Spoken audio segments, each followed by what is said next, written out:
Hello everyone. Is audio and video clear to you guys? Let me know. Then we start our session.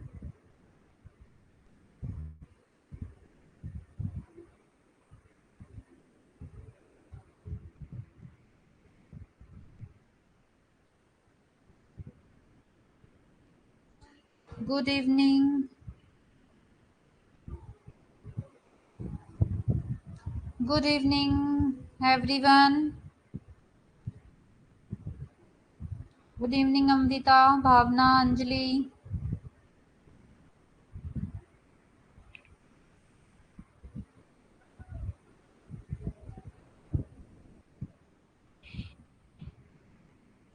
Okay student, let's just wait for 2 to 3 minutes so that everyone come and join the class. Then we will start our session.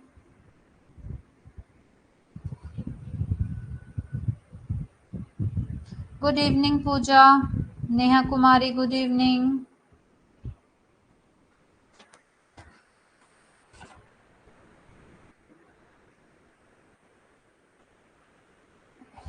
Good evening Paramdeep.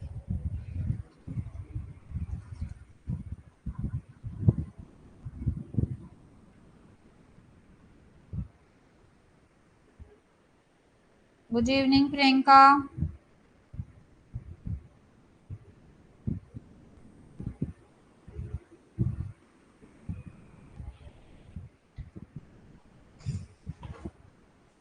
किसी भी बच्चे को कोई भी doubt है regarding paper या फिर regarding कोई भी कोर्स या हमारे सिलेबस के रिगार्डिंग, तो जब तक बच्चे ज्वाइन करते हैं आप अपने डाउट्स पूछ सकते हैं मेरे से। आज हम करने वाले हैं प्रैक्टिस क्वेश्चन एंड कल से हम शुरू करने वाले हैं अपना chapter ratio, new chapter. Good evening Renu, Lalita, Nancy, Priyanka Maurya. Good evening everyone.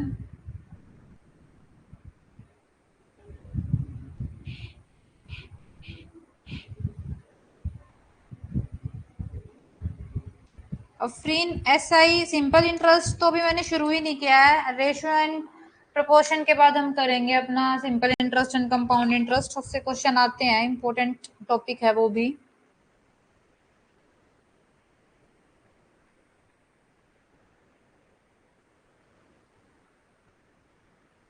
कल लास्ट का क्वेश्चन कौन सा क्वेश्चन था बता दो एक बार, मुझे कमेंट में बता दो, देन मैं बताती हूँ आपको।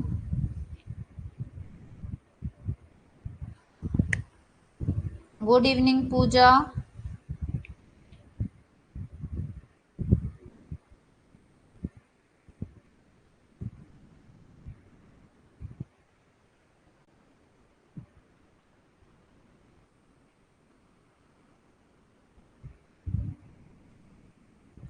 Good evening. Good evening students. तो स्टार्ट करते हैं अपना सेशन, एनफ टाइम हो गया है। नहीं अफरीन, मुझे नहीं लगता, मैं फास्ट पढ़ाती हूँ क्योंकि पूरे सेशन में हमारे 10 से 12 क्वेश्चंस भी नहीं होते।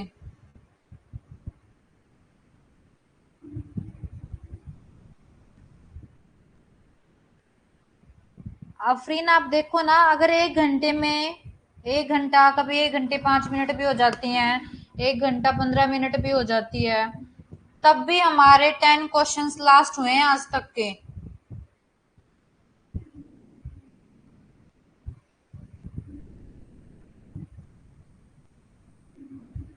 Okay Paramdeep.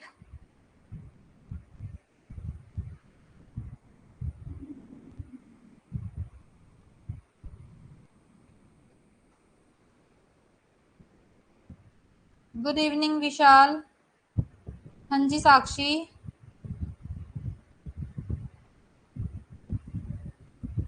Okay Siyaram, don't worry. कल की जो पीडीएफ है वो मैंने विद एंड विदाउट सॉल्यूशन दोनों अपलोड कर दी थी, तो सबको क्लियर है। अब ऐसे ही आपकी सारी जो पीडीएफ्स हैं आपको ऐसे ही मिलेगी with and without solution. Okay, so let's start our session. Good evening everyone, myself Manju Kuhad and I am your UGC NET paper 1 faculty. So students, आपको जो फर्स्ट 3 हैंडल्स हम आपकी स्क्रीन पे विजिबल हो रही हैं हमारे Telegram, WhatsApp and Insta handle. तो जिसने भी अभी तक हमारे इन तीनों हैंडल्स को फॉलो नहीं किया है तो जल्दी से जाके फॉलो कर लो, क्योंकि जब जितनी भी हमारी इंपॉर्टेंट नोटिफिकेशन है पेपर के रिगार्डिंग, कोर्स के रिगार्डिंग, या फिर कोई भी जो भी हमारी गूगल मीट्स वगैरह कोई भी मीटिंग होती है, तो कोई भी अगर इन्फॉर्मेशन है वो आपको हमारे इन पेजेस पे मिलेगी, तो जल्दी से जाके इनको सब्सक्राइब कर लो। साथ ही ये है हमारे दिसंबर के करंट बैचेस, और आपको मैं बता दूं 13 अगस्त से 17 अगस्त के बीच में जो फिलर फॉर्म है वो आपके लिए लेके आ गया है 25% ऑफ। तो जिसने भी अभी तक कोर्स परचेज नहीं किया है, आपके आसपास अगर कोई कोर्स परचेज करना चाहता है तो उनको जरूर बताना, 25% ऑफ चल रहा है। ठीक है, देन अब शुरू करते हैं अपना फर्स्ट क्वेश्चन।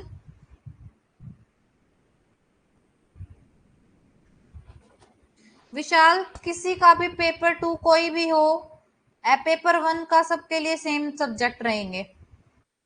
पेपर 1 में 10 सब्जेक्ट्स होते हैं, 10 यूनिट होती हैं एक तरीके से।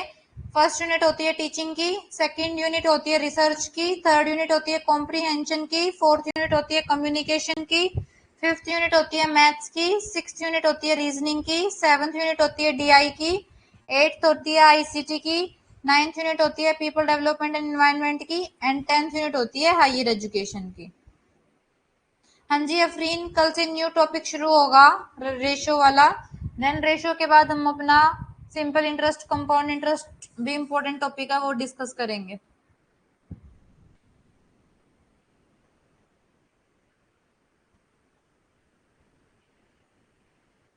ठीक है, हमारा टारगेट है कि हमको अगस्त के एंड तक अपने मैथ की जो यूनिट है उसको फिनिश करना है।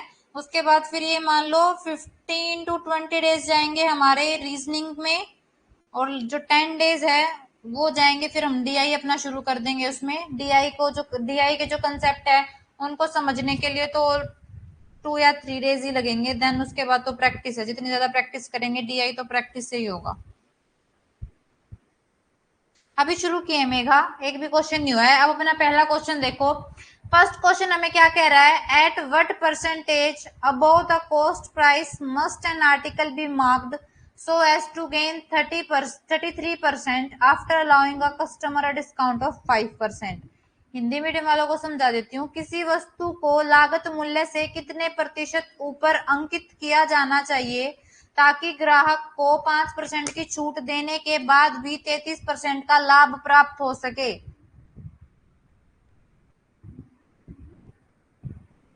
हाँ जी, ये क्वेश्चन भी पीवाईक्यू से ही है जो आज हम कर रहे हैं। तो हमें ये बताना है कि अगर हमें 33% लाभ कमाना है 5% डिस्काउंट छूट देने के बाद भी, तो नया लागत मूल्य क्या होगा उसके लिए।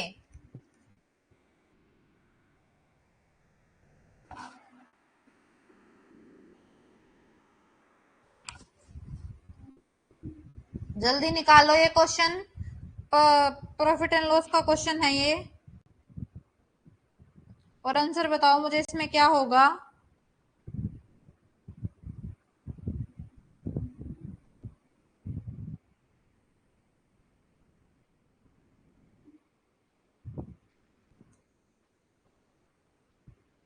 जल्दी ट्राई करो इस क्वेश्चन को। तब तक एक सेकंड रुको।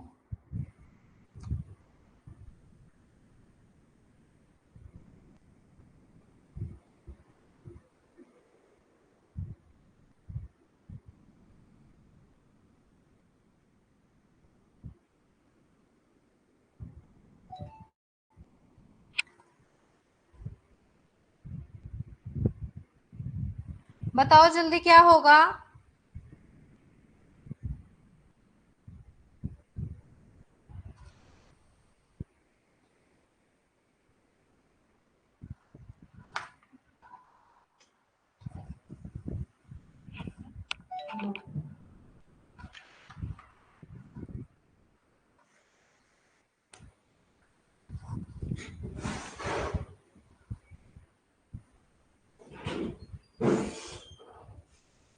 बिल्कुल मेघा। रुचि 35% इज रॉन्ग आंसर।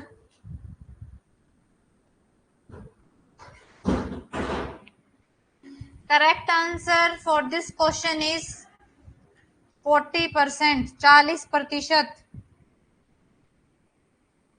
बिल्कुल सुनीता, साक्षी। बाकी बच्चे हैं, अगर आज हम प्रैक्टिस सेशन लेके आए हैं तो मेरे को सबके कमेंट्स में आंसर चाहिए, नहीं तो कोई फायदा नहीं है हमारा प्रैक्टिस सेशन लेके आने का। नेक्स्ट टाइम मैं प्रैक्टिस सेशन लेके नहीं आऊंगी अगर सबने ट्राई नहीं किया। अगर गलत आंसर भी आ रहा है तो कोई दिक्कत नहीं, ट्राई सबको करना है। प्रैक्टिस करने का मतलब ही तो ये होता है।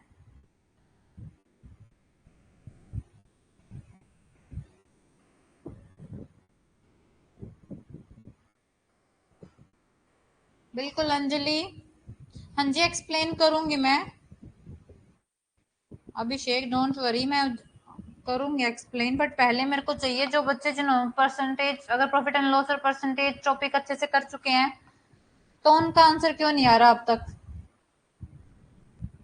हाँ जी, एक्सप्लेन करूंगी मैं रुचि, डोंट वरी। पहले तो चलो मैं आपको ना एक नया फॉर्मूला बता देती हूँ। जब भी हमें ऐसा क्वेश्चन दे रखा होगा ना जिसमें हमें क्या करना है, ये बोल रखा हो कि किसी वस्तु को लागत मूल्य से कितने प्रतिशत ऊपर अंकित किया जाना चाहिए ताकि ग्राहक को 5% की छूट देने के बाद भी 33% का लाभ हो। मतलब इसने हमें बता दिया कि तुम्हें कितने परसेंट छूट देके कितने परसेंट का लाभ होना चाहिए, और अगर इतना लाभ हो तो उसके लिए तुम लागत मूल्य को कितने प्रतिशत ऊपर रखोगे। तो ऐसे केस में जो फॉर्मूला लगेगा ना न्यू कॉस्ट प्राइस का, वो लगेगा cost price into selling price upon में मार्क प्राइस। हिंदी वालों के लिए बता दूं मैं, लागत मूल्य गुना में विक्रय मूल्य और बटे में अंकित मूल्य। तो मैं तुम्हें ना फॉर्मूला बता चुकी हूं, अब बताओ।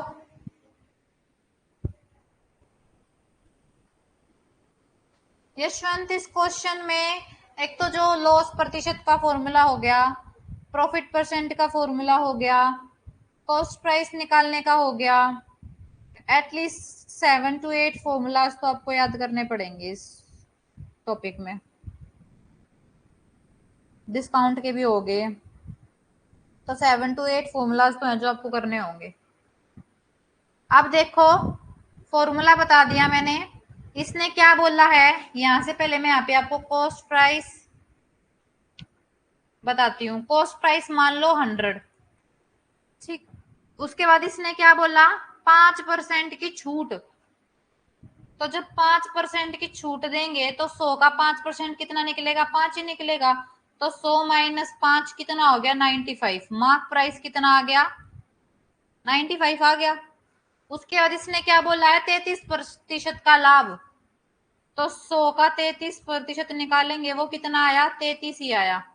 तो सेलिंग प्राइस कैसे हो जाएगा, 100 प्लस 33, सेलिंग प्राइस कितना आ गया, 133। सेलिंग प्राइस होता है विक्रय मूल्य, मार्क प्राइस होता है अंकित मूल्य, और कॉस्ट प्राइस होता है लागत मूल्य। ठीक है, अब देखो यहां से हमारे पास कॉस्ट प्राइस आ गया 100, लागत मूल्य आ गया 100, सेलिंग प्राइस मतलब विक्रय मूल्य आ गया 133, और जो हमारा मार्क प्राइस अंकित मूल्य है वो आ गया 95। अब बताओ नया कॉस्ट प्राइस कितना आएगा सोल्व करके।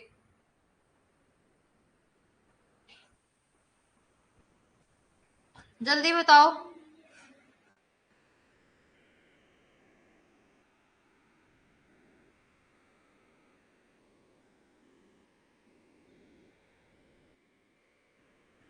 जल्दी बताओ कितना आएगा, नया मार्क प्राइस कितना आएगा।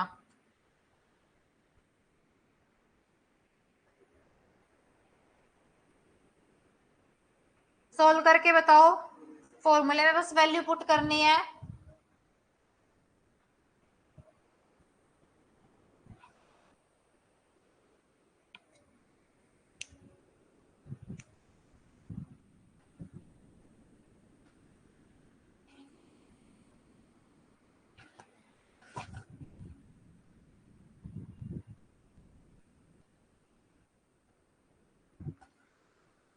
किसी का भी नहीं आ रहा है क्या अभी तक? ये देखो, कॉस्ट प्राइस है 100, लागत मूल्य है 100, विक्रय मूल्य है 133 और ये है 95। तो यहाँ से देखो 5 से कट गया, कितना आएगा? ये आ जाएगा 19 पे और ये आ जाएगा 20 पे, और इसको काटोगे तो 19 बन जा, 19 7 जा। यहाँ से नया कॉस्ट प्राइस आ गया 140, पुराना था 100। तो ये देखो 100 में चले 40, और जब प्रतिशत निकालेंगे तो 40/100 गुना में 100। तो यहाँ से आ गया हमारे पास 40%। जो ऑप्शन थर्ड है वो आंसर आ गया। बताओ किसी को कोई डाउट है अब इस क्वेश्चन में?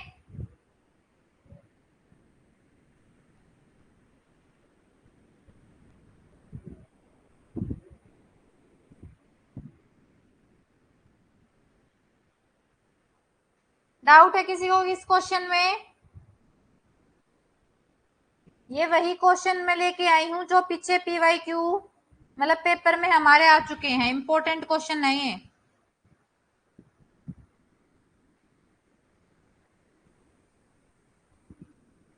Good evening Rishu. ओके, तो नेक्स्ट क्वेश्चन पे चले अब अपने।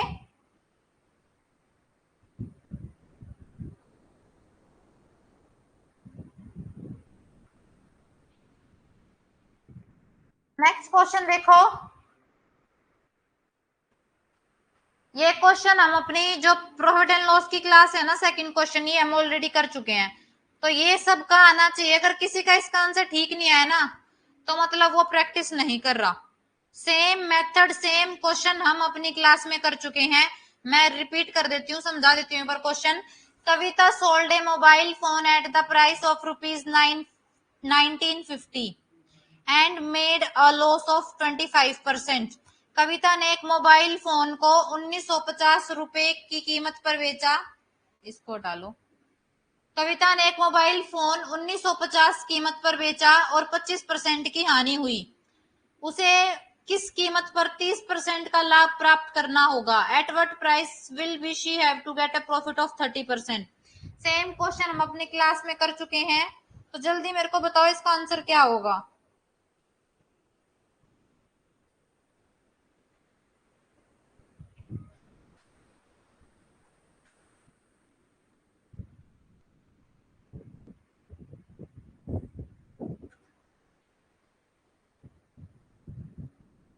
ओके सियाराम, डोंट वरी, आज प्रैक्टिस सेशन है। आप मेरे को ये बताओ, आपको नंबर सिस्टम है जो वो समझ में आ गया है? तो लास्ट में नंबर सिस्टम के भी क्वेश्चन है, आप उनमें रिप्लाई करना। अभी आप साथ साथ समझते चलो, ठीक है? क्योंकि मैं लास्ट में समझाऊंगी भी।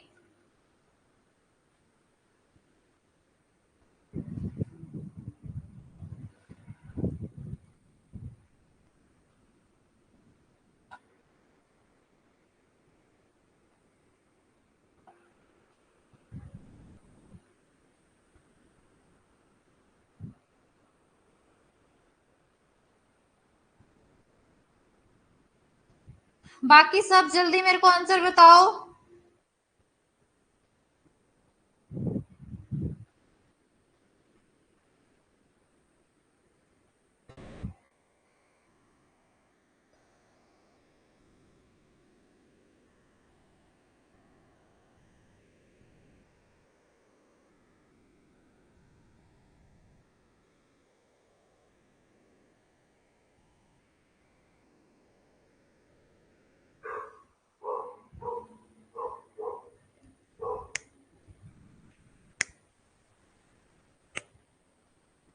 जल्दी guys, you have only 1 minute. आपके पास सिर्फ 1 मिनट है।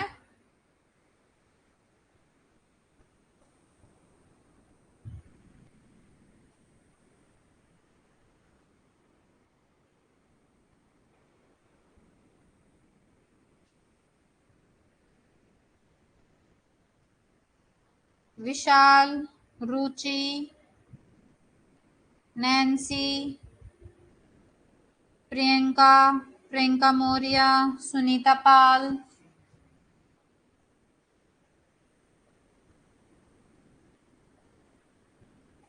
सविता, जोया,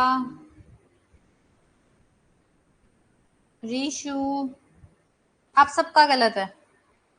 कोई भी प्रैक्टिस कर ही नहीं रहा। पूजा, सिर्फ एक मेघा का अब तक आंसर ठीक है, बाकी सबका गलत है, सबका, कोई नहीं पढ़ रहा है। तभी मैंने उस दिन आप लोगों को कहा था ये छोड़ के कि आगे क्या हो रहा है क्या नहीं हो रहा, कैसे सिलेबस होगा, जितना करवाया है उस पर ध्यान दे लो। लेकिन आप लोग नहीं ध्यान देते, नहीं प्रैक्टिस करते।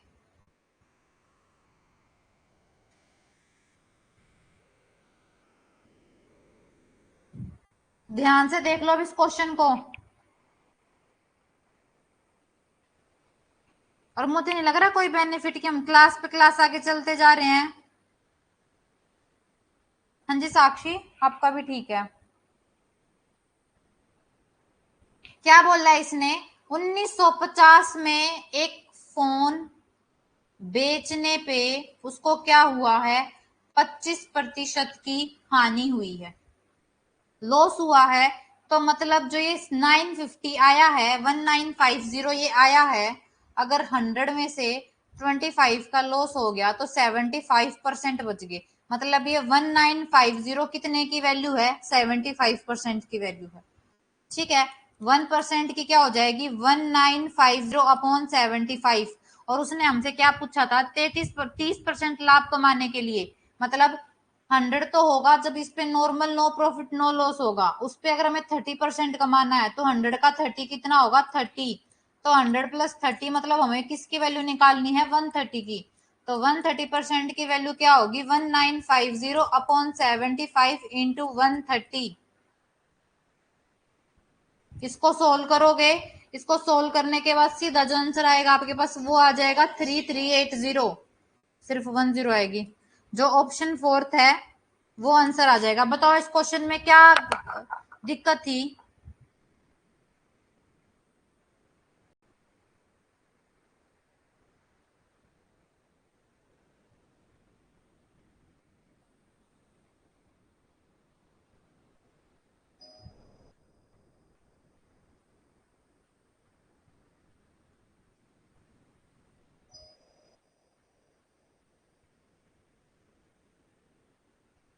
अंजलि, सुनीता पाल, हाँ जी आपका ठीक है, अभी चेक किया मैंने। आपने एक साथ लिखा था ना 2 एंड D, तो मुझे लगा आपने सेकंड ऑप्शन आंसर दिया। तो जिसका भी अगर ये क्वेश्चन भी गलत है ना, तो ये मान लो वो प्रैक्टिस कर ही नहीं रहा है, वो चाहे मेरे को कुछ बोल ले, हम करते हैं, ये करते हैं, वो करते हैं, बिल्कुल सिंपल क्वेश्चन था, एग्जैक्ट क्वेश्चन हम अपनी क्लास में कर भी चुके हैं, उसके बाद तुम्हारा ये हाल है। सिर्फ बोलना बोलना नहीं होता, करके भी दिखाना होता है।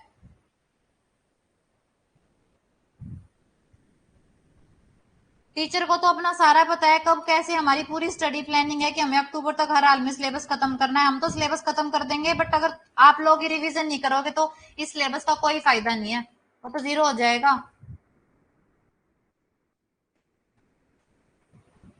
अब बाकी जो बच्चे जिन्होंने प्रॉफिट एंड लॉस क्लास में नहीं समझा था, उन्होंने क्लास नहीं देखी थी, लेट ज्वाइन किया था, तो वो बताओ उनको क्लियर है सेकंड क्वेश्चन। किसी को कोई डाउट है सेकंड क्वेश्चन में।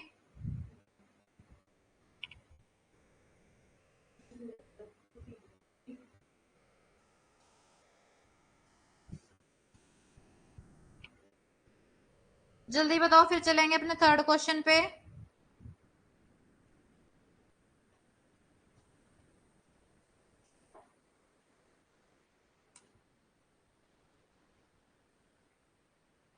ओके, तो थर्ड क्वेश्चन देखो, अभी हमने एक टॉपिक नहीं किया है।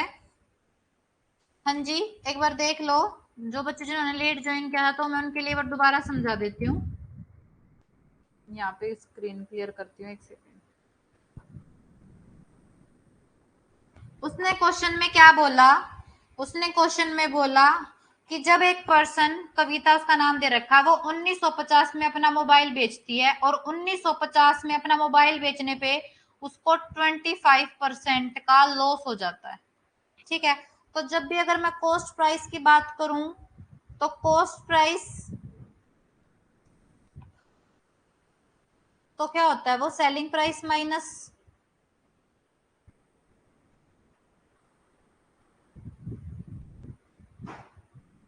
एक मिनट सेलिंग प्राइस। हाँ जी ठीक है।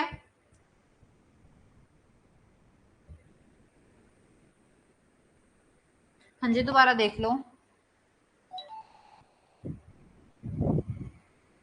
तो यहाँ पे उसने बेचा 1950 में। अगर हमारा कॉस्ट प्राइस पूरा 100% है और उस पे हमें क्या हो गया 25% का लॉस हो गया, तो जो सेलिंग प्राइस है वो कितने का बनेगा?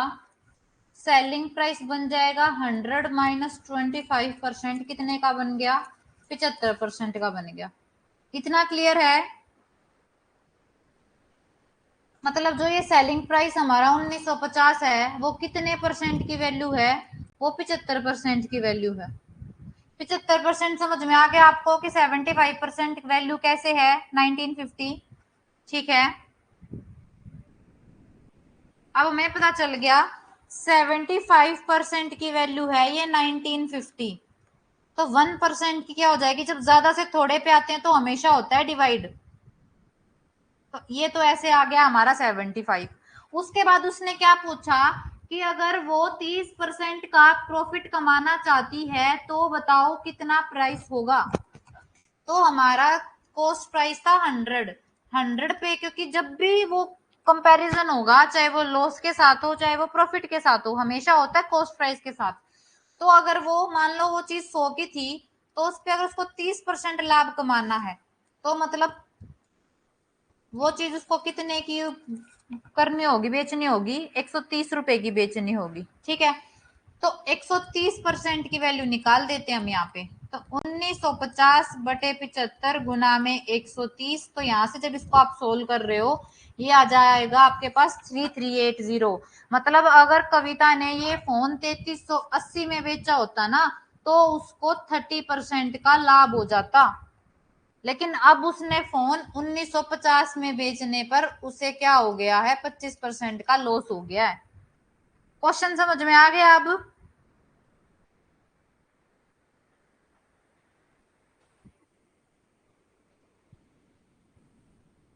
जल्दी बताओ, क्वेश्चन समझ में आ गया नए स्टूडेंट्स?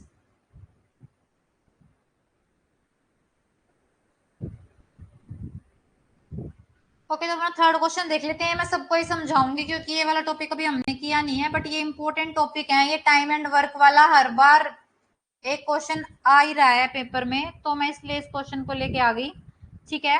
तो इस क्वेश्चन में क्या बोल रखा है? ए बी एंड सी, इसको सब बच्चे समझ लो। ठीक है। यदि ए बी और सी किसी कार्य को क्रम से 3, 5 और 6 दिनों में पूरा करते हैं, मतलब ए करता है 3 दिन में, बी करता है 5 दिन में और सी करता है 6 दिन में। ठीक है। ये हमारा क्वेश्चन है। इसको हमने अपने यूट्यूब की पीवाईक्यू क्लास में भी किया था। तो सबसे पहले हम क्या करेंगे? इनका टोटल वर्क निकाल देंगे। तो टोटल वर्क निकालने के लिए क्या होगा? तीनों का जो टाइम वर्क है ना उसका क्या निकाल देंगे? एलसीएम निकाल देंगे। तो इन तीनों का एलसीएम कितना बनेगा? इन तीनों का एलसीएम बनेगा 30। तो यहां से हमारे पास आ गया तीनों मिलके 30 टोटल वर्क कर सकते हैं। ठीक है। उसके बाद जो फॉर्मूला होता है वो फॉर्मूला लिख लो।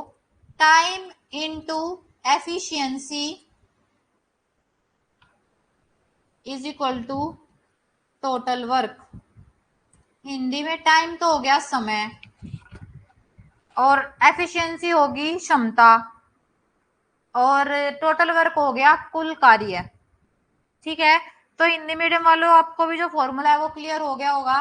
फिर से लिख देती हूँ, यहाँ पे शॉर्ट फॉर्म लिख देती हूँ मैं। टाइम समय मल्टीप्लाई में एफिशिएंसी मतलब क्षमता इज इक्वल टू में टोटल वर्क कुल कार्य। ठीक है। समय क्षमता और कुल कार्य। बताओ इतना क्लियर है?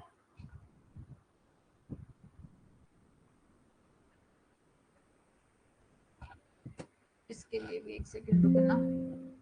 और आज भी आपको जो है पीडीएफ मिलेगी वो सॉल्यूशन और विदाउट सॉल्यूशन दोनों मिलेगी। तो जिसको जैसे ठीक लगे वो उसके अकॉर्डिंग कर लेना। तो यहाँ देखो, ये चीजें मैं यहाँ पे दोबारा लिख देती हूँ। ABC 3, 5, 6 और इन तीनों का जो एलसीएम मतलब टोटल वर्क आ गया था हमारे पास 30। हिंदी मीडियम वालों आपको कोई दिक्कत तो नहीं है ना, बता देना।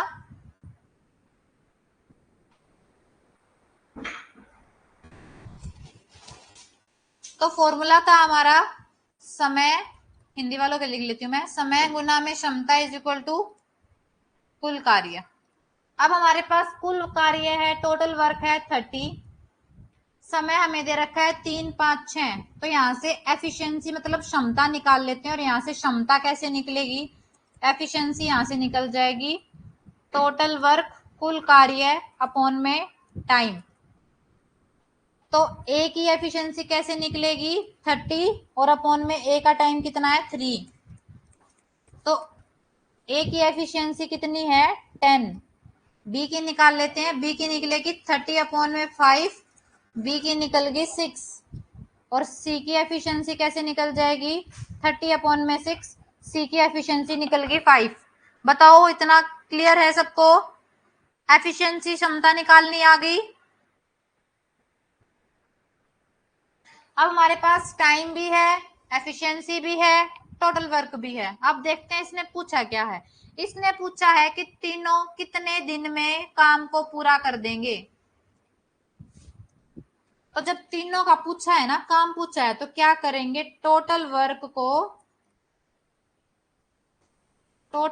मतलब कुल कार्य को उनकी टोटल एफिशिएंसी टोटल क्षमता से, हिंदी में लिख देती हूं मैं, टोटल क्षमता से भाग कर देंगे। तो टोटल वर्क है 30 और टोटल एफिशिएंसी कितनी है, ए की 10 प्लस बी की 6 और सी की 5। तो ये कितनी आ गई, ये आ गई 30 अपॉन में 21। और यहां से सी के टेबल में 10/7, ये आंसर आ जाएगा, जिसको अगर मिक्स फ्रैक्शन में ऐसे भी हो सकता है पेपर में 1/3/7। बताओ क्लियर है सबको, ऐसे हो सकता है मिक्स फ्रैक्शन में पेपर में इसका आंसर। बिल्कुल। अब मेरे को बता दो, टाइम एंड वर्क का एक क्वेश्चन ऐसा पेपर में आएगा ही आएगा। इसको हम दोबारा भी अपनी क्लास में डिटेल में बहुत सारे क्वेश्चन करेंगे जो अपना टॉपिक करेंगे। बट यहाँ पे बता दो, यहाँ पे क्वेश्चन किसी को भी कोई डाउट रह गया हो तो इस क्वेश्चन में, क्योंकि मैंने बिल्कुल डिटेल में समझाया एक एक चीज, क्योंकि ये टॉपिक मैंने अभी कराया नहीं है, लेकिन पीवाईक्यू में ये बार बार हर पीवाईक्यू में देखा मैंने इसको, तो मैंने इसको इसलिए क्वेश्चन भी आज उठा ही लिया कि ये साथ साथ रिवाइज हो जाएगा, थोड़ा आपके माइंड में ना बेस बन जाएगा इस टॉपिक के लिए। हिंदी मीडियम वाले भी बता देना अगर आप लोगों को कोई डाउट हो तो।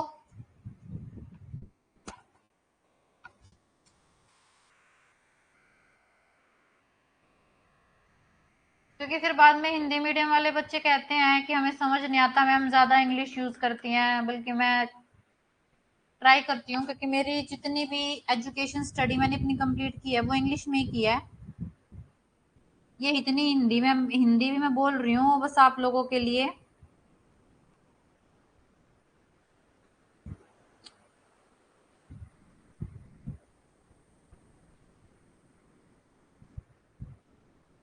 ओके भावना, मैं एक बार और समझा देती हूँ, बट मैं इस पीडीएफ को सेव, इस वाले पेज को सेव करूंगी ताकि आपके पास ये उसमें शो हो जाए। नया पेज ले लेती हूँ,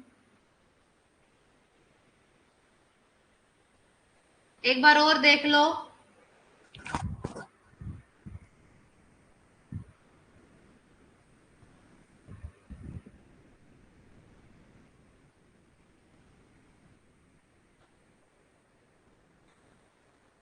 हाँ जी, ललिता, भावना, रिशु, आप सबके लिए करा रही हूँ मैं, देख लो एक बार। क्या बोला था उसने हमें, ए, बी और सी, इन तीनों का टाइम कितना है, इन तीनों का टाइम था 3, 5 और 6। तो ये था उनका तीनों का समय, कितना समय लेते हैं वे। तो यहां से हम क्या निकाल देंगे, तीनों का टोटल वर्क कुल कार्य निकालने के लिए क्या कर देंगे, हम इनका एलसीएम निकाल देंगे और एलसीएम आ जाएगा 30। ठीक है। अब हमारा क्वेश्चन था, फॉर्मूला था टाइम, समय गुना में क्षमता, मतलब एफिशिएंसी इज इक्वल टू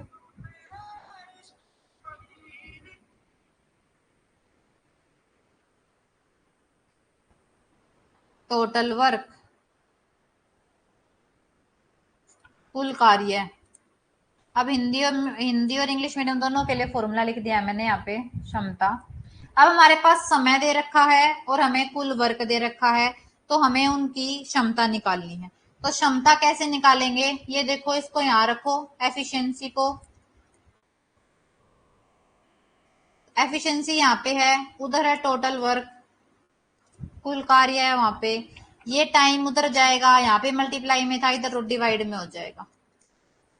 मतलब एफिशिएंसी, क्षमता निकालने के लिए हमें कुल कार्य को समय से क्या करना होगा, डिवाइड करना होगा। तो जब हम एक समय, एक की एफिशिएंसी क्षमता निकालेंगे, तो 30 को करेंगे 3 से डिवाइड, ये आ गया 10, तो ए की क्षमता आ गई 10। बी की निकालने के लिए भी टोटल टाइम को क्या करेंगे, बी के टाइम, टोटल वर्क को क्या करेंगे, बी के टाइम से डिवाइड करेंगे, तो बी की क्षमता आ गई 6। और जो हमारी सी है, सी की क्षमता निकालने के लिए कुल कार्य को क्या करेंगे, सी के समय से डिवाइड कर देंगे, तो यहां से सी की क्षमता आ गई 5। तीनों की जो क्षमता है वो आ चुकी है। अब हमारा क्वेश्चन में हमसे पूछा था कि तीनों मिलके एक साथ कैसे कार्य करेंगे, कितने दिन में कार्य कर देंगे, तो वो निकालने के लिए क्या हो जाएगा, जितना कुल कार्य है, टोटल वर्क है, उसको टोटल एफिशिएंसी, टोटल कुल क्षमता ना जो तीनों की, उससे डिवाइड कर देंगे। टोटल वर्क है 30 और कुल क्षमता कितनी है, ए की है 10, बी की है 6 और सी की है 5। तो 30 बटे में 21, जो कि कट होके हो जाएगा 10/7। तो या तो आंसर होगा हमारा 10/7 या फिर ऑप्शन में होगा 1/3/7 ऐसे। अब बताओ क्लियर है सबको,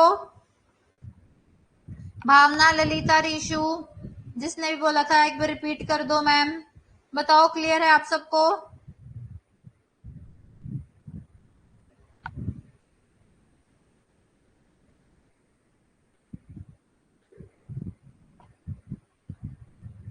याद रखना, टोटल वर्क मतलब कुल कार्य बटे में कुल क्षमता वहीं पे होगी जब जितने भी वर्कर थे सबको एक साथ पूछा था कि सारे एक साथ काम करे तो कितने समय में हो जाएगा, तो वहां पे लगेगा ये। बाकी और किस किस टाइप के क्वेश्चन आते हैं वो देखने के लिए हम जब अपना चैप्टर करेंगे वहां पे क्लियर करेंगे, ठीक है। अब चलते हैं अपने नेक्स्ट क्वेश्चन पे। नेक्स्ट क्वेश्चन देखो, ये क्वेश्चन भी बिल्कुल सेम अपने प्रॉफिट एंड लॉस में कर चुके हैं, तो जल्दी बताओ मेरे को फोर्थ क्वेश्चन का क्या आंसर होगा।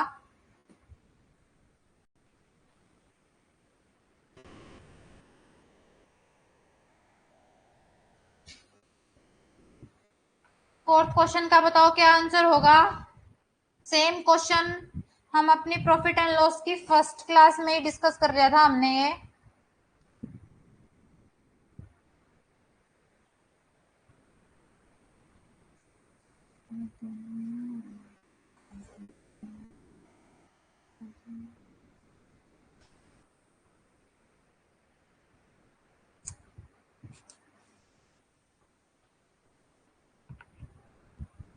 यहाँ पे ना ऑप्शन, ये जो बाय वाले ऑप्शन, मिक्स फ्रैक्शन वाले ऑप्शन है, उसमें गड़बड़ हो गया।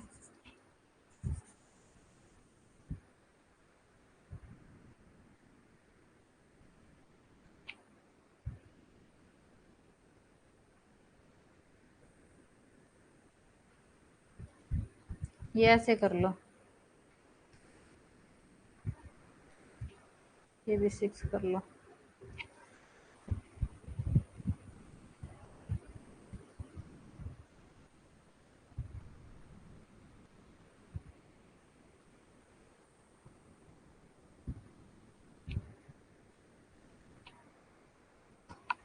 अब ठीक है।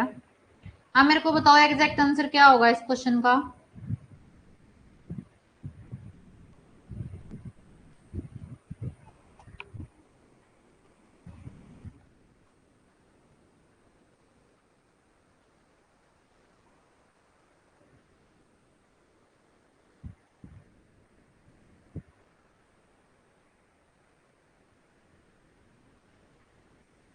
जल्दी साथ सभी बच्चों का आंसर होना चाहिए यहाँ पे।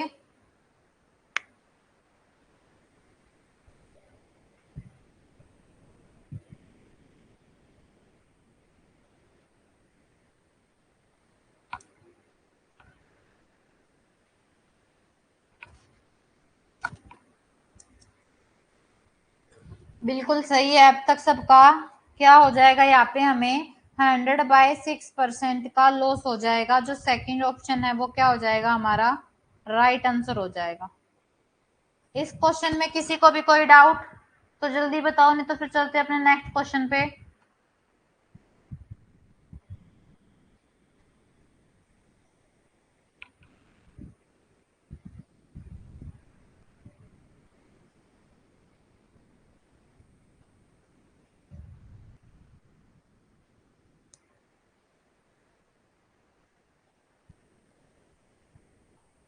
ओके रिशु,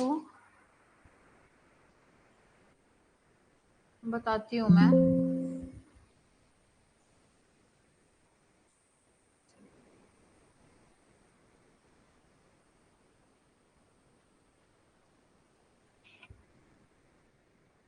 हाँ जी, देखो, जब भी आपको ऐसा क्वेश्चन मिले जब हमें क्या दे रखा हो, कुछ आर्टिकल का, जैसे यहाँ पे 30 आर्टिकल का सेलिंग प्राइस क्या कर रखा है, 25 आर्टिकल के कॉस्ट प्राइस के इक्वल दे रखा हो।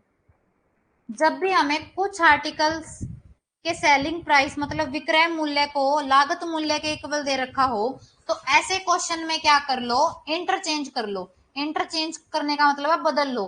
जो भी सेलिंग प्राइस के साथ नंबर लिखा है उसे लिख दो कॉस्ट प्राइस के साथ, और जो कॉस्ट प्राइस के साथ लिखा है उसे लिख दो सेलिंग प्राइस के साथ।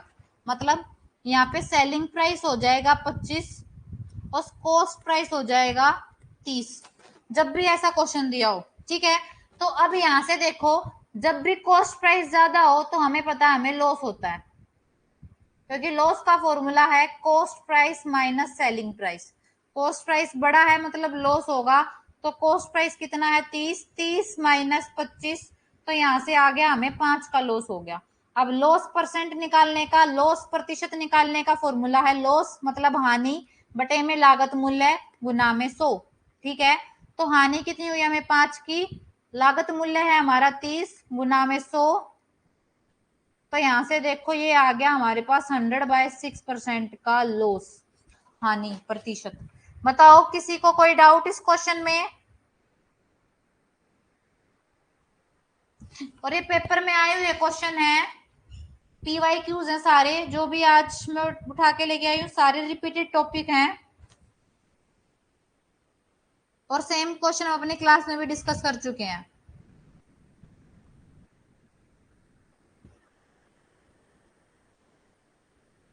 क्लियर है सबको? चले नेक्स्ट क्वेश्चन पे।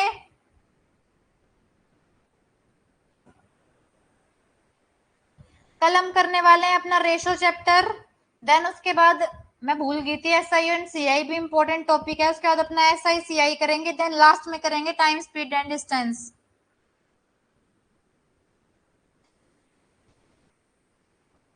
ओके, तो नेक्स्ट क्वेश्चन देखो, फिफ्थ क्वेश्चन, ये हमने अभी किया था नंबर सिस्टम की क्लास में। बस यहाँ पे जो यूजीसी है उसने घुमा के क्वेश्चन दे दिया। क्वेश्चन क्या दिया है, the average of 101 dash number is equal to 102। 101 dash संख्याओं का औसत 102 के बराबर है। यहाँ पे सिर्फ क्वेश्चन को घुमा के दिया है। अब मेरे को ये देखना है आप में से कितने लोग इस क्वेश्चन को समझ पाओगे, कितने जो स्टूडेंट्स है वो इस क्वेश्चन को समझ पाएंगे।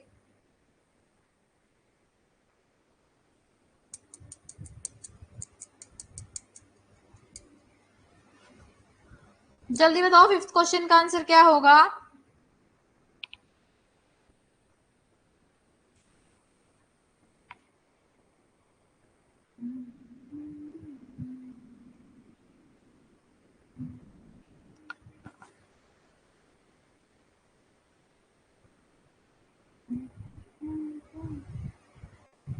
और ये जो बच्चे बार बार ज्वाइन कर रहे हैं, एग्जिट कर रहे हैं, उनको क्लास नहीं लेनी क्या? क्योंकि अगर लाइव क्लास बाद में रिकॉर्डेड क्लास देखना उनके लिए फायदा है, जिनको कोई डाउट ना हो या फिर जिनके कंसेप्ट ऑलरेडी क्लियर हो।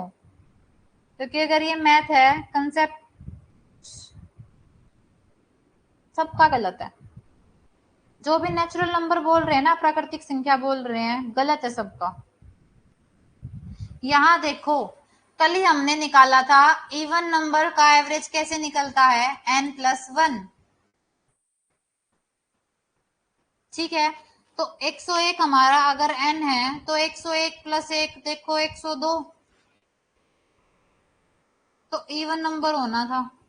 यहाँ पे n है 101, और इवन के ही केस में n+1 होता है एवरेज, और वो क्या होगा 101 + 1 दैट इज 102।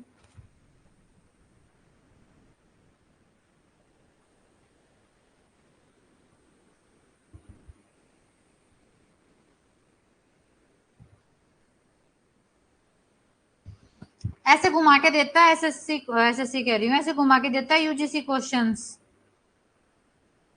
तो थोड़ा सा चीजों को याद रखना सीखो। नेक्स्ट क्वेश्चन देखो, ये तो कोई क्वेश्चन ही नहीं था, ये बिल्कुल मोस्ट इंपोर्टेंट मान लो। इस टाइप का क्वेश्चन 100% आता है, एक क्वेश्चन ऐसे वैल्यू फाइंड आउट करने वाला, और ऐसा क्वेश्चन हमेशा होगा ऑप्शन को देख के।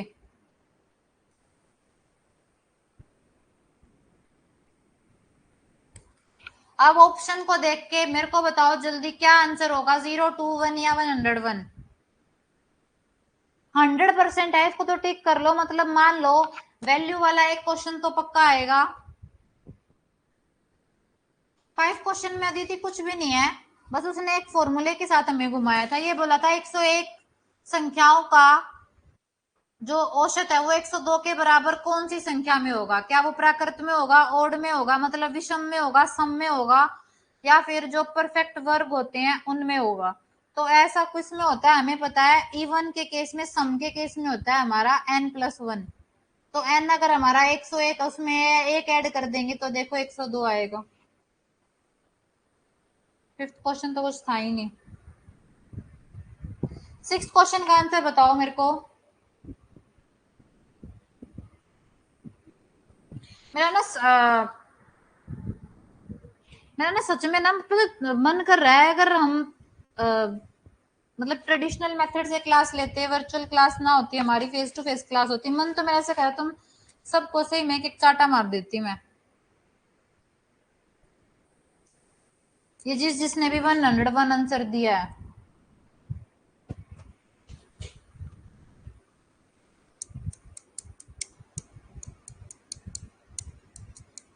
एक बार पुट करके देखना। 101 होगी अगर x की वैल्यू, तो नेक्स्ट वैल्यू क्या होगी, 100 + 1 दैट इज 102। क्या 102 एक प्राइम नंबर है?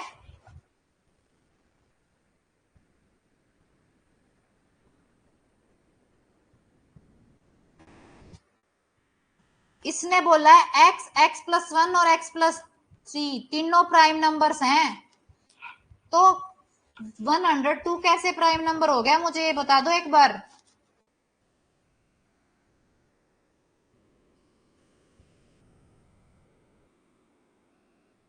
क्वेश्चन करते टाइम तुम अपना दिमाग ही यूज नहीं करते हो, जब तक दिमाग यूज नहीं करोगे मैथ नहीं हो सकता।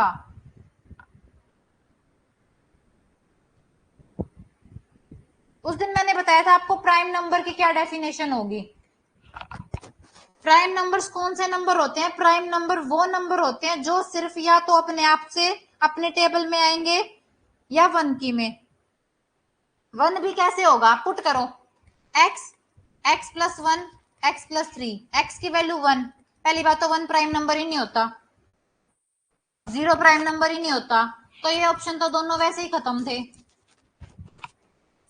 2, 2+1 और 2+3, यहां से देखो 2, 3 और 5, ये आगे 3 नंबर, ये तीनों है प्राइम नंबर्स, तो जो ऑप्शन 2 है ये करेक्ट आंसर होगा। 0 और 1 तो प्राइम नंबर ही नहीं होते, उसको तो आप कंसीडर ही नहीं करोगे, वो तो आपने पहले ही ऑप्शन खत्म कर देने चाहिए थे कि ये तो पुट करके नहीं देखने। प्रैक्टिस बिल्कुल भी नहीं कर रहे हो, 0 प्रैक्टिस है, कोई फायदा नहीं है सिलेबस कंप्लीट कराने का। क्योंकि हम तो अपना अक्टूबर तक सिलेबस हर हाल में करा देंगे, लेकिन प्रैक्टिस नहीं है तो कोई फायदा नहीं है सॉल्यूशन इस सिलेबस का।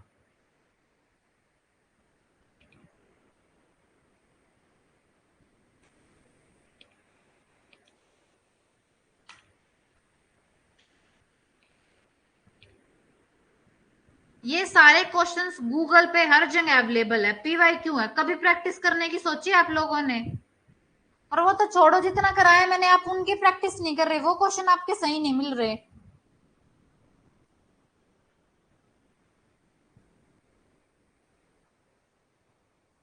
इतना सिंपल क्वेश्चन है और हर बार ऐसा क्वेश्चन आता ही आता है। 2 नंबर पक्के थे इस क्वेश्चन में, इसमें भी आप लोगों ने अपना दिमाग नहीं लगाया। एक्स का मान क्या है? एक्स प्लस प्लस वन है, ये ऊपर देख लेते +1। इतना मिस प्रिंट तो चलता है, क्योंकि जब ट्रांसलेट करते हैं ये जो सिंबल है वो गायब हो जाते हैं। x+1 x+3 तो ऊपर भी दिख रहा है। सब ये अभाज्य संख्याएं हैं। अभाज्य तो आप लोगों को पता है प्राइम नंबर ही है।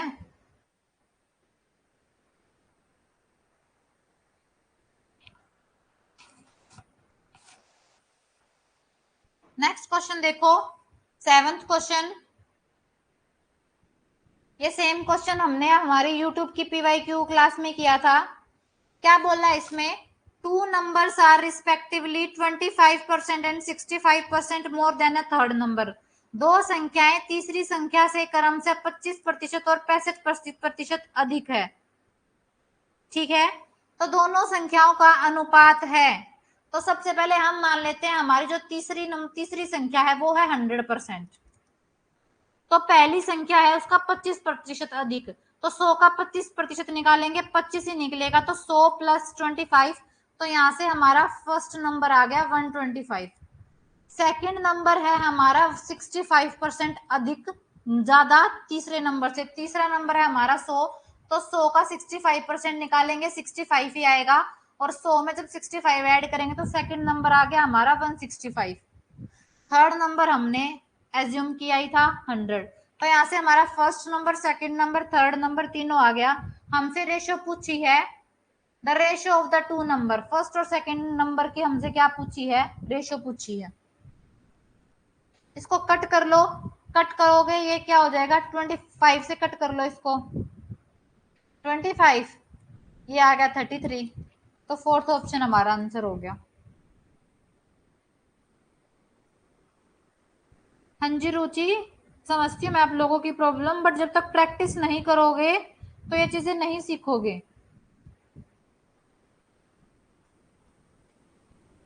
बिल्कुल डी ऑप्शन, फोर्थ जो आंसर है ऑप्शन है वो बिल्कुल करेक्ट है इस क्वेश्चन के लिए।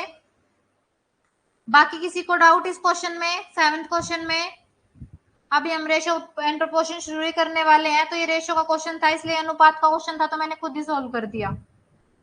हाँ जी सियाराम, देखो इसमें क्या बोला गया है? दो नंबर्स हैं और वो दो नंबर क्या है? 25% और 65% अधिक है तीसरे नंबर से। तो हम यहाँ पे क्या कर लेंगे? हम उन्होंने कंपैरिजन जिस नंबर से किया है, तीसरे नंबर से कंपैरिजन किया है दोनों नंबर्स का, तो तीसरे नंबर को मान लेंगे कि वो तीसरा नंबर 100 है। ठीक है, जब हमने तीसरा नंबर 100 माना तो हमें पता है पहला नंबर तीसरे नंबर से 25% ज्यादा है। तो तीसरा नंबर 100 था, उसका 25% निकालेंगे, 25 ही आएगा। तो पहला नंबर हो जाएगा 100 जमा में 25, पहला नंबर हो गया 125। फिर जो दूसरा जो नंबर था वो तीसरे नंबर से 65% अधिक था, तो तीसरा नंबर हमारा 100 है, 100 का 65% निकालेंगे, 65 ही आएगा। तो उसमें 100 में हम 65 ऐड कर देंगे, तो सेकंड नंबर हो गया हमारा 165। और थर्ड नंबर तो हमने खुद ही एज्यूम किया था, खुद ही माना था 100। उसके बाद उसने रेशो पूछी है टू नंबर्स की, वो नंबर जो इसने जिसके साथ कंपैरिजन किया था, मतलब पहले टू नंबर्स की रेशो अनुपात पूछी थी इसने। तो पहले दो नंबर है 125 और 165, ये दोनों 5 के टेबल में आते हैं, तो हमने 5 से कट कर लिए, 25 और 33 आगे। इसके बाद ये किसी के टेबल में नहीं आती, इसलिए हम इसको यहीं पे छोड़ देंगे। और ये देखो हमारा फोर्थ आंसर यही था, ऑप्शन यही था। बताओ अब क्लियर है? रेशो अनुपात वाले क्वेश्चन में ऐसे ही अनुपात फाइंड आउट करना होता है। पूरे चैप्टर में हम यही करेंगे। अब कभी हमें ए दे रखा है, बी दे रखा है, सी निकालना है, बी दे रखा है, सी दे रखा है, ए निकालना है, डबल रेशो दे रखी होगी तो रेशो फाइंड आउट करनी है, बस ऐसे क्वेश्चन आते हैं। ठीक है, अब चलते हैं अपने नेक्स्ट क्वेश्चन पे। ये है डिविजिबल का, तो अब बता दो जल्दी मेरे को, which of the following number is divisible by 3? इन चारों में से कौन सा नंबर 3 से भाग होगा?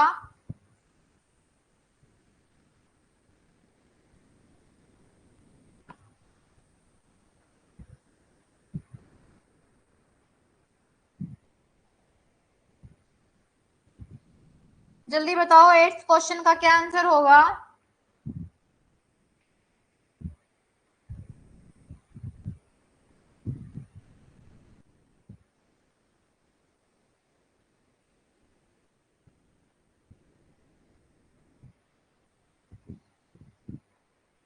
बिल्कुल सबका सही है, सेकंड ऑप्शन 321 क्या होगा? करेक्ट आंसर होगा। 321 क्या होगा? 3 से डिविजिबल होगा, 3 से विभाज्य होगा, भाग होगा।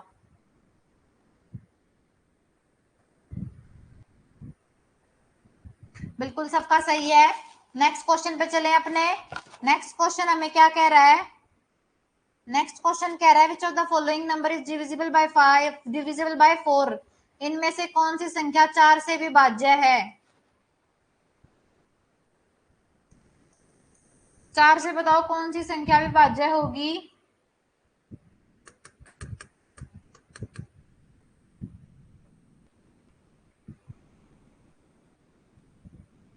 बिल्कुल सही है सबका। 824 क्या होगा हमारा करेक्ट आंसर होगा।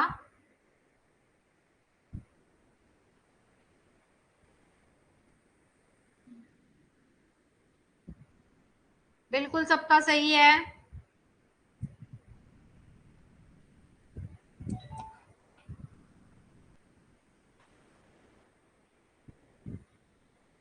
नेक्स्ट क्वेश्चन देखो, which of the following number is divisible by 2 and 5? इनमें से कौन सी संख्या 2 और 5 दोनों से विभाजित होगी?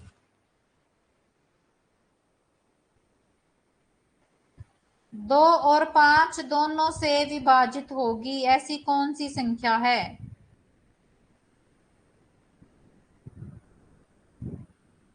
भावना गुप्ता, रूल 4 था।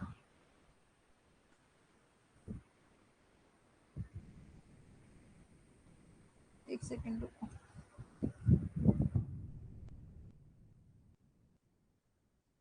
लास्ट 2 डिजिट देखनी थी रूल 4 में।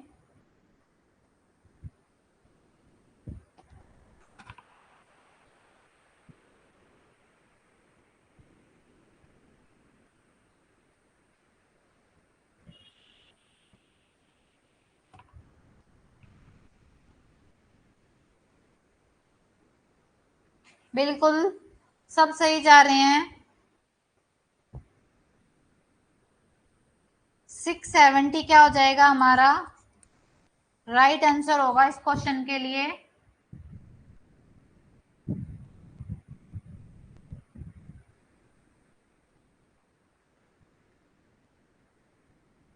सी option 670 is the correct option for this question.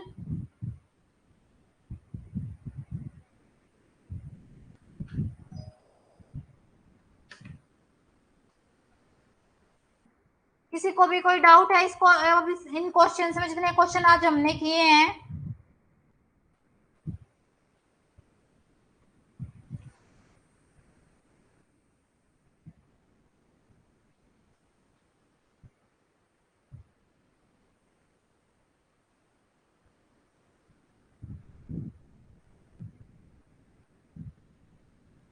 तो ये थे हमारे कुछ PYQs, most important topic के पीवाई क्यूज हैं ये। जितने टॉपिक इसमें थे, एक इसमें SICI वाले क्वेश्चन और ऐड कर देना, ये इंपॉर्टेंट टॉपिक हैं। ये इस टाइप में क्वेश्चन आएंगे नहीं यशवंत, ये इस टाइप में क्वेश्चन आ चुके हैं, ये यूजीसी के ही पीवाई क्यूज उठा के लेके आई हूं मैं।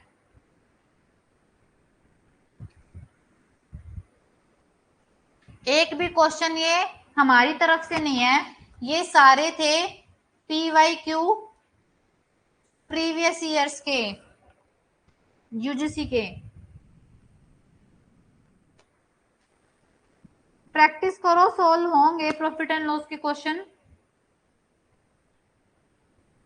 हाँ जी रुचि, तो आप कैलकुलेशन की प्रैक्टिस करो ज्यादा से ज्यादा।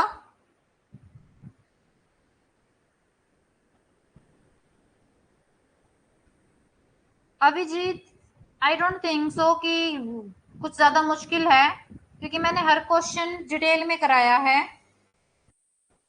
ऐसा कुछ नहीं है कि नए स्टूडेंट्स के लिए कैलकुलेशन सब्जेक्ट करना मुश्किल है। वो स्टूडेंट के माइंड सेट पे हो जाता है कि स्टूडेंट अपना माइंड सेट कैसा बना के क्लास ज्वाइन करता है। रुचि, कैलकुलेशन की प्रैक्टिस करो, ट्राई करो आप ना, जिनको कैलकुलेशन में मिस्टेक होती है, जितने भी कैलकुलेशन है उसको सिंपल शॉर्टर फॉर्म में तोड़ लो और फिर उसको सॉल्व करने करो, तो आपकी मिस्टेक है वो कम होगी।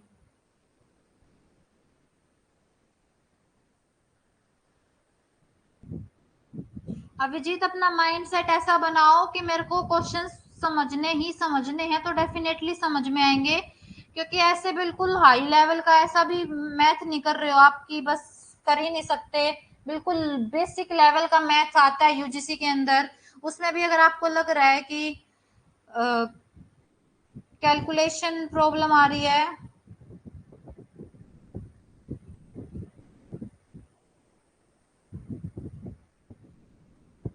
साक्षी, आपको प्रॉफिट एंड लॉस की क्लास में आपको जो फॉर्मूले है ना रिकॉर्डेड क्लास में, वो आपको मिलेंगे। बाकी ना, जैसे सिलेबस कंप्लीट करवाने पे इतना फोकस है तो मेरे को याद नहीं रहता, क्योंकि अभी हमारी संडे को भी क्लास हुई थी। अब क्या करूंगी मैं, जिस दिन भी टाइम मिलेगा, बाकी मैं यहाँ पे एक बार नोट कर देती हूँ। प्रॉफिट एंड लॉस के फॉर्मूले हैं ही कितने, हिंदी में बताने हैं ना।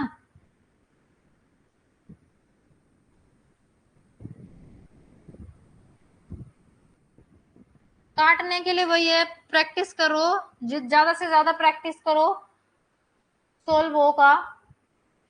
कॉस्ट प्राइस होता है हमारा लागत मूल्य, ठीक है। और जब हमें विक्रय मूल्य दे रखा हो और लाभ दे रखा हो, तो विक्रय मूल्य माइनस लाभ हमारा लागत मूल्य निकल जाएगा। देखो, मान लो कोई चीज 100 में खरीदी थी, 110 में बेच दी, तो यहां से देखो लाभ हो गया मतलब 10 रुपए का, तो ये आ गया 100 इक्वल टू 100। तो यहां से आ गया हमारा लागत मूल्य का फॉर्मूला। फिर उसके बाद जब हमें लागत मूल्य निकालना है और हमारे पास क्या है, हानि दे रखी है, तो विक्रय मूल्य जमा में हानि।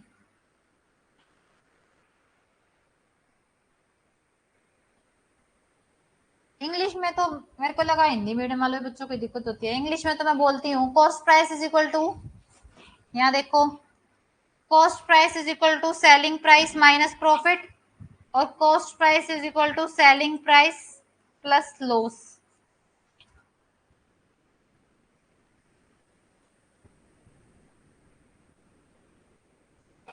ठीक है, तो ये दोनों थे कॉस्ट प्राइस के। अब दोनों सेलिंग प्राइस के निकालने हैं, तो सेलिंग प्राइस हो जाएगा कॉस्ट प्राइस प्लस प्रॉफिट, मतलब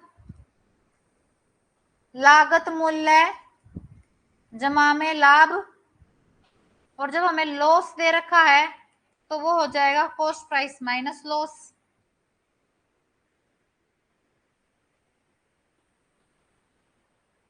लागत मूल्य माइनस हानि। एक फॉर्मूला है हमारा लाभ प्रतिशत निकालने का, प्रॉफिट परसेंट निकालने का, तो वो है लाभ मीन्स प्रॉफिट अपॉन में कॉस्ट प्राइस, मतलब लागत मूल्य गुना में 100।